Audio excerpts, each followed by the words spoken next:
School District of La Crosse is a leader in providing unique and engaging experiences for students, offering a wide variety of options for parents, from traditional neighborhood schools to several choice programs and charter schools.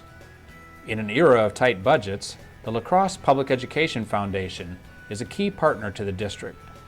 The Foundation's twice-annual classroom grants give schools the chance to provide innovative and enriching opportunities for students through the purchase of new technology and software, by support for field trips and visiting artists, from the music room to the art room to individual classroom projects. Superintendent of Schools Randy Nelson is an ex officio member of the Foundation Board. The Public Education Foundation supports our staff, supports our students by providing resources that might be necessary, especially for those who really want to step out and innovate inside of their classrooms. And so whether it comes to unique books that we might be able to provide, or speakers that we could bring in, and sometimes even some really unique classroom furniture, the Public Education Foundation is stepping up to fill a really important niche for our teachers to get out in the front and do what they know is next and right for children. Let's see how teachers and students view the benefits of classroom grants. The reason I am so thrilled about the La Crosse Public Education Foundation is the amazing opportunities they provide for us as teachers and our students in the school district. I have been the wonderful, lucky recipient for the last few years to have received grants. Last year I received a grant for our Real Men Read project that we had all of the men in my school that received yellow wonderful t-shirts, and men in the community that I had taking posters made and promoting literacy within our schools, especially for our young men, and getting them to read. But I also received one this year for the Spheros, which is a grant that promotes beginning robot coding for our youngsters. This year we got a grant to have these little robotic balls. They're called Spheros. You can control them from your iPad, use code to make them move.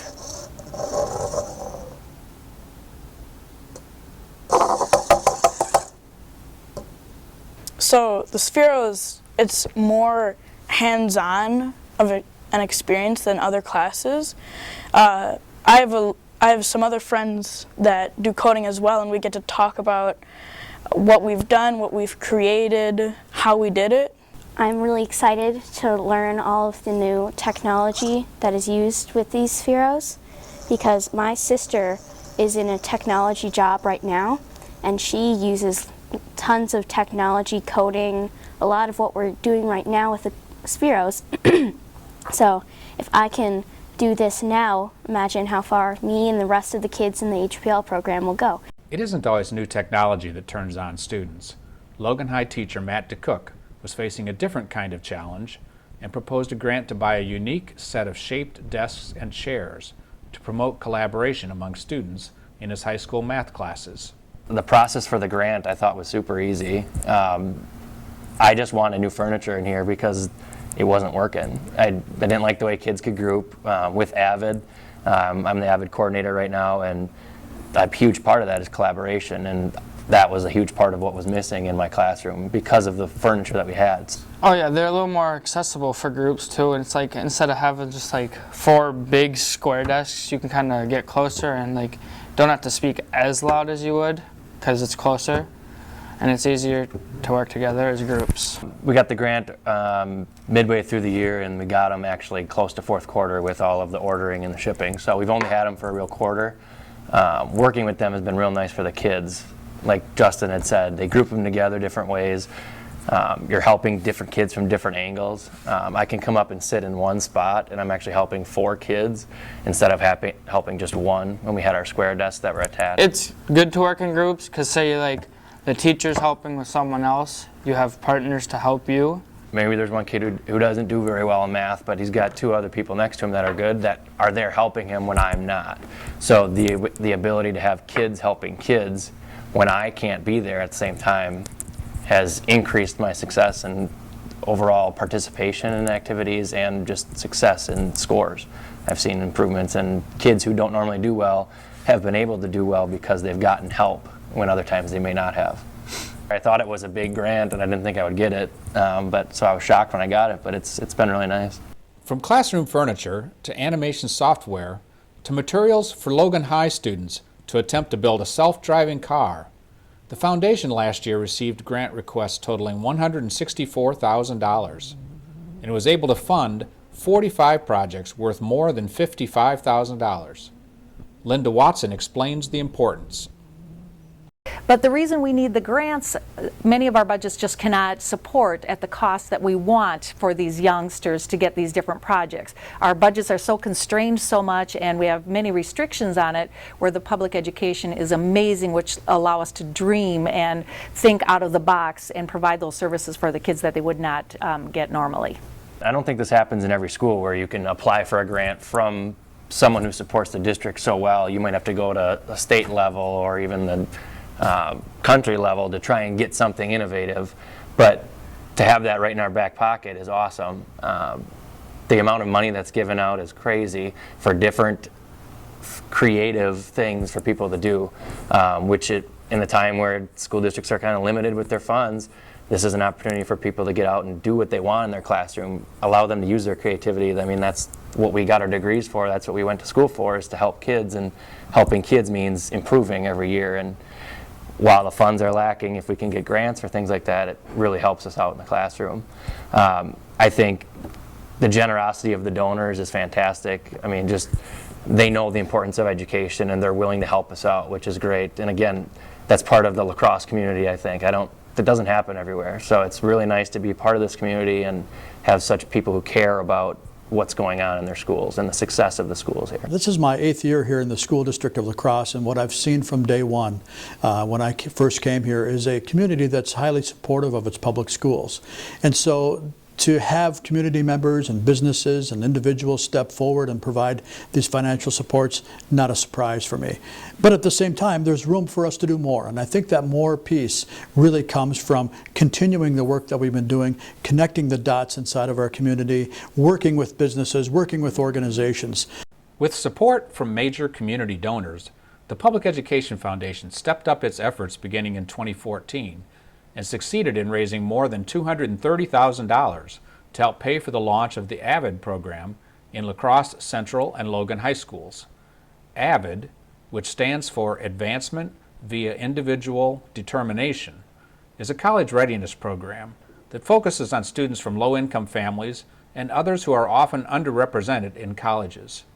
The program will graduate its first senior class in the 2016-17 school year. One of those incoming seniors is Tu B Zhang. The AVID program I feel is important because it gives students more of a heads up on like how college is like and college life itself. And for me, it's basically it cleared my vision of my path of going to college. College used to be just like this wonderland or like this place that was really mysterious.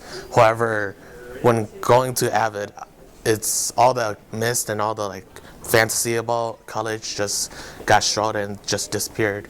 As I joined AVID, everything became much more clear. High school seemed less difficult and college seemed that much closer. Right now, us juniors are doing our letters of recommendation already and doing our college resumes, while the seniors, the regular senior students, are going to do it next year.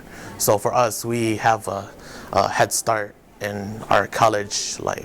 A key to AVID's track record of success in more than 4,800 schools is in the systematic way the program helps build up the confidence of students who might not otherwise think college is for them. 2B is thinking of going to a local college and eventually becoming a teacher.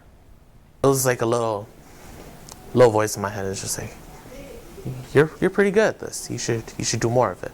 Because over at McDonald's, that's where I work, I've been people have been saying like, oh, you teach good. Like you're good at training, you're good at communicating, you're good at talking, which is, I guess, is a good thing. But yeah, you're good at talking and you're good at uplifting everybody. I've been told by everybody that, or all the people I've met, that I uplift people. I bring joy to people, and it's a joy to have me. And so I think by being a teacher, I want to spread that joy, and I want to spread my knowledge as well. Those college and future dreams are being made possible by by the generous support of many donors to the La Crosse Public Education Foundation. At the same time state funding has become unpredictable, the foundation has stepped up its support to the school district. It is much more important at this particular point. I don't think we're unique in terms of organizations, especially those in the public sector, that finance has been a challenge over the last several years. And so to be able to get additional support from our Public Education Foundation really means a lot to us. And some of those have been mission critical pieces. For instance, the AVID program, which we implemented here over the last 2 to 3 years, has been really critical. The financial support from the Public Education Foundation is such that I don't think we would have been able to pull that off without the support of the Public Education Foundation. And now the work that the foundation is really trying to do with helping us with some of the equity work that we know is really important for us in the school district of La Crosse. So those pieces may or may not have happened had we not had some support, some additional support from our foundation. So it's very important to us. I still think there's a lot of opportunity in our community. I think that a lot of that opportunity is going to be contingent on the school district at the same time moving inside of our community, working with our businesses, working with our organizations, and really creating a really tightly knit fabric inside of our community. As we continue to do that, I think more opportunities will naturally arise, but I think more opportunities will arise from just individuals say there's good things going on. And that's the spirit under which I think people step up, support what they know is necessary, but also support great work that people are doing in our community. And that's really the Public Education Foundation and our school district. In total, the La Crosse Public Education Foundation expects to distribute more than $185,000 to the school district of La Crosse this year. It would not happen without the generous support of hundreds of local individuals and businesses who make direct donations to the foundation and also sponsor important fundraising events like the Bowtie Classic or our annual Grants Awards Luncheon. To learn more about the foundation, go to our website, lacrosseeducationfoundation.org. Look for the Donate Now button at the top of the page, or contact our foundation office for more information. The La Crosse Public Education Foundation. Support a school, raise a community.